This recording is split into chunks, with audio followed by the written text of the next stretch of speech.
जय महाकाली, महालक्ष्मी, महासरस्वती, माँ कामाख्या। जय भैरव बाबा, जय हनुमान जी, जय सद्गुरुदेव महाराज। श्रीमद् देवी भागवत महापुराण प्रथम खंड के तृतीय स्कंद में 25वां अध्याय की कथा हम लोग सुनेंगे। इस कथा में सुदर्शन का शत्रुजित की माता को सांत्वना देना, सुदर्शन द्वारा अयोध्या में तथा राजा सुबाहु द्वारा काशी में देवी दुर्गा की स्थापना।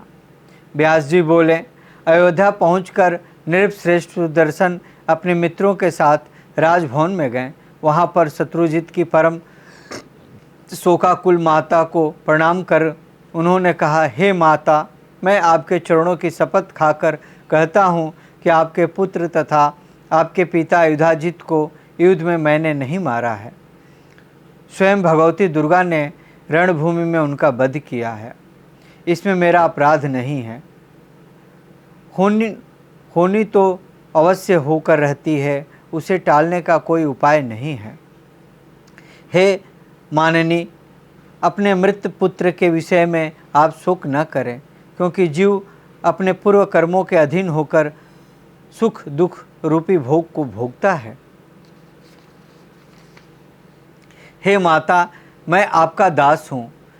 जैसे मनोरमा मेरी माता है, वैसे ही आप भी मेरी माता हैं।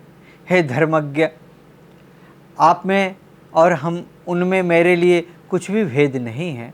आप अपने किए हुए शुभ तथा अशुभ कर्मों का फल अवश्य ही भोगना पड़ता है। अतएव सुख दुख के विषय में आपको कभी भी शोक नहीं करना चाहिए। मनुष्य को चाहिए कि दुख की स्थिति में अधिक दुख वालों को तथा सुख की स्थिति में अधिक सुख वालों को देखे।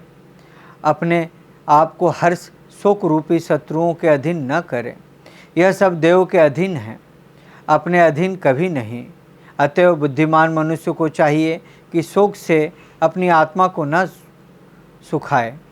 जैसे कठपुतली नट आदि के संकेत पर नाचती है, उसी प्रकार जीव को भी अपने कर्म के अधीन होकर सर्वत्र रहना पड़ता है। हे माता, आपने किए हुए कर्म का फल भोगना ही पड़ता है। यह सोचते हुए मैं वन में गया था, इसलिए मेरे मन में दुख नहीं हुआ। इस बात को मैं अभी भी जानता हूँ। इसी अयोध्या में मेरे नाना मारे गए, माता विधवा हो गई। भय से व्याकुल वह मुझे लेकर घोर वन में चली गई। रास्ते में चोरों ने उसे लूट लिया, उनके वस्त्र तक उतार लिए और समस्त राह सामग्री छीन ली। वह बालपुत्रा निराशाय होकर मुझे लिए हुए भारद्वाज मुनि के आश्रम पहुँची।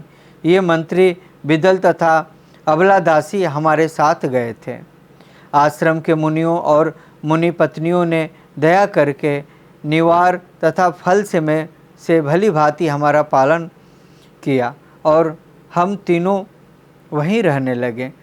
उस समय निर्धन होने के कारण न मुझे दुख था और न अब धन आ जाने पर सुखी है।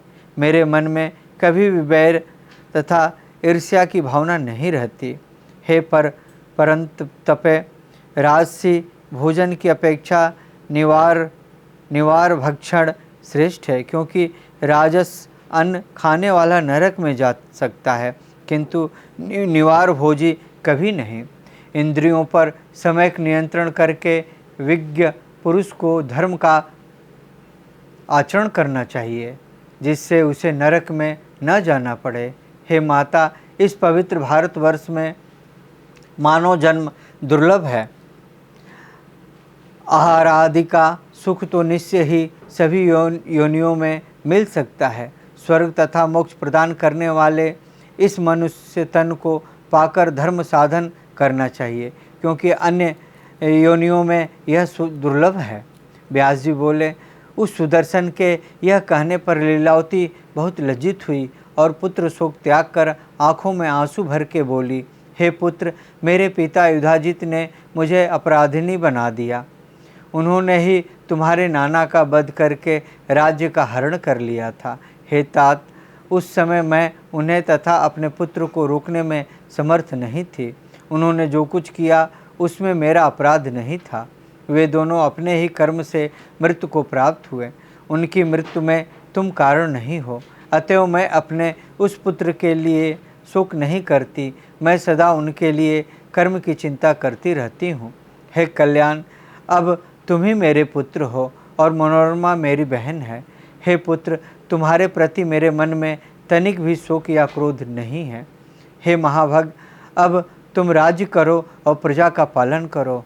हे सुव्रत, भगवती की कृपा से ही तुम्हें यह अकंटक राज्य प्राप्त हुआ है। माता लीलावती का वचन सुनकर उन्हें प्रणाम करके राजकुमार सुदर्शन उस भव्य भवन में गए जहाँ पहले उनकी माता मनोरमा रहा करती थी।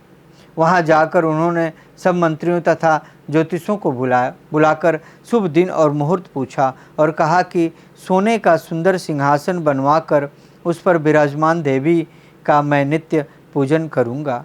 उस सिंहासन पर धर्म, अर्थ, काम तथा मोक्ष प्रदान करने वाली भगवती की स्थापना करने के बाद ही मैं राज्य कार्य संचालित करूँगा, जैसे मेरे पूर्वज श्री राम आदि ने किया है। सभी नागरिकों जनों को चाहिए कि वे सभी प्रकार के काम, अर्थ और सिद्ध प्रदान करने वाली कल्याणमयी भगवती आदि शक्ति का पूजन तथा सम्मान करते रहें।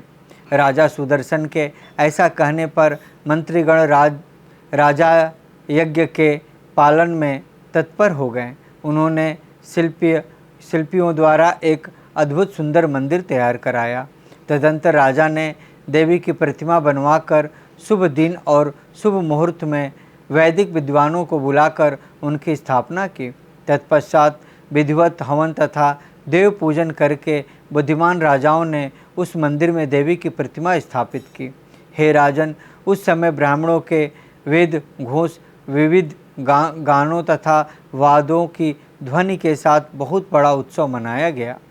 व्यास जी बोले, इस प्रकार वेदवादी विद्वानों द्वारा कल्याणमयी देवी की विधिवत स्थापना कराकर राजा सुदर्शन ने बड़े विधान के साथ नाना प्रकार की पूजा संपन्न की। इस प्रकार राजा सुदर्शन भगवती की पूजा करके अपना पैतृक राज्य प्राप्त कर विख्यात हो गए और कौशल देश में अंबिका देवी भी विख्यात हो गई। संपूर्ण राज्य प्राप्त करने के बाद सबद्ध धर्म से विजय प्राप्त करने वाले राजा सुदर्शन ने सभी धर्मात्मा सामंत राजाओं को अपने अधीन कर लिया। जिस प्रकार अपने राज्य में राम हुए और जिस प्रकार दिलीप के पुत्र राजा रघु हुए, उसी प्रकार सुदर्शन भी हुए। जैसे उनके राज्य में प्रजाओं को सुख था और मर्यादा थी, वैसा ही राजा सुदर्शन के राज्य में भी था। उनके राज्य में वर्णाश्रम धर्म चारों चरणों से समृद्ध हुआ। उस समय धरती पर किसी का भी मन अधर्म में लिप्त नहीं होता था। कौशल देश के सभी राजाओं ने प्रत्येक ग्राम में देवी के लिए मंदिर बनाए। तब से समस्त कौशल देश में प्रेम पूर्वक देवी की ही पूजन होने लगी।